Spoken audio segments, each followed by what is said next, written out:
Good afternoon, Knights. Thanks for joining us. I'm Andrew Sookdeo, and today is March 31st, 2025. Here's your Charge on Air update. The National Institution of Health removed funding for dozens of HIV-related research grants across the country.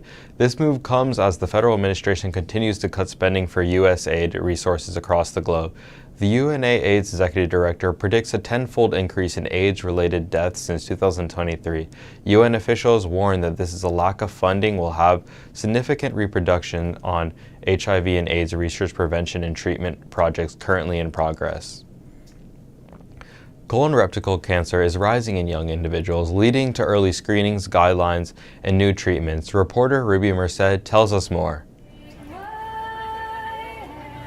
The Digestive and Liver Center of Florida raises colorectal cancer awareness, a UCF physician recommendations, and a director explains new medications. Colon cancer begins as a non-cancerous polyps in the colon or rectum. If untreated, they can become cancerous. Dr. Williamson is a colon and rectal surgeon and a UCF associate professor. He says screening is recommended at 45 but should start earlier. The interesting and frightening thing right now about colon cancer is we're seeing a rise in colon cancer in the younger age group, ages 35 to 55. So, in my opinion, we ought to be screening people earlier. That's yet to be mandated. According to the CDC, early detection through screenings at age 45 or earlier can be life-saving. Hello, I am here at the Digestive and Liver Center of Florida's Community Health Fair for their colorectal cancer awareness event, and they are offering free health screenings for Central Florida residents.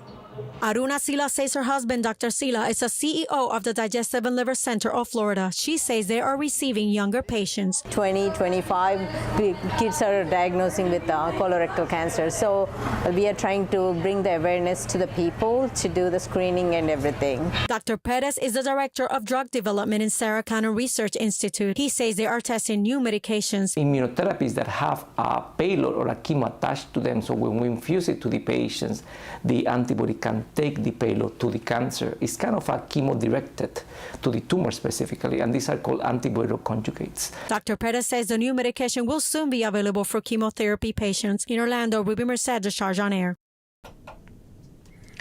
For more information on the approval of new colorectal cancer medications, visit the FDA website. A new survey from Talker Research shows Gen Z is facing stress and burnout earlier in life. Charge on Air reporter Armani Salone explains why students say burnout is aging this generation too quickly. A new survey from Talker Research reveals that Gen Z is dealing with stress and burnout much earlier than past generations.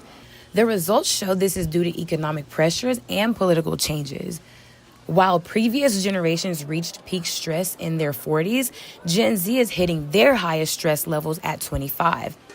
I spoke with Nathaniel Andrews, who said Gen Z faces strain because of today's economy and a lack of financial literacy. So as far as like managing my finances, it's kind of something I have to figure out on my own.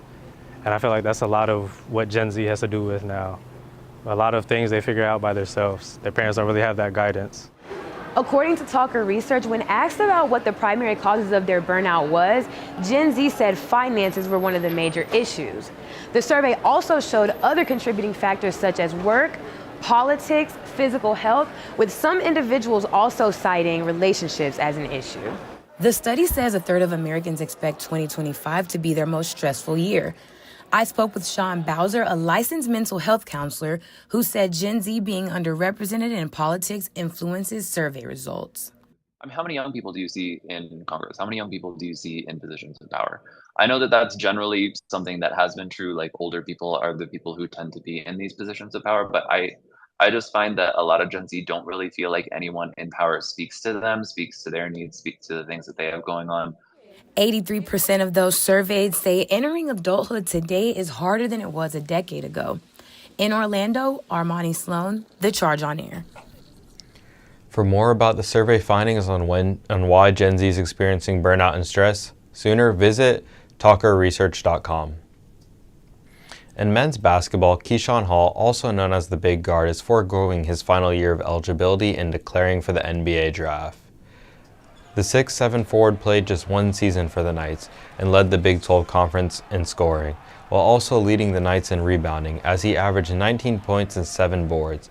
He earned all Big 12 second-team honors this season after leading UCF to an upset win in the first round of the conference tournament against Utah.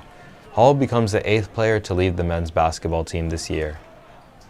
As we take a look at our local traffic conditions, there are no major changes on the roads right now around UCF and surrounding areas.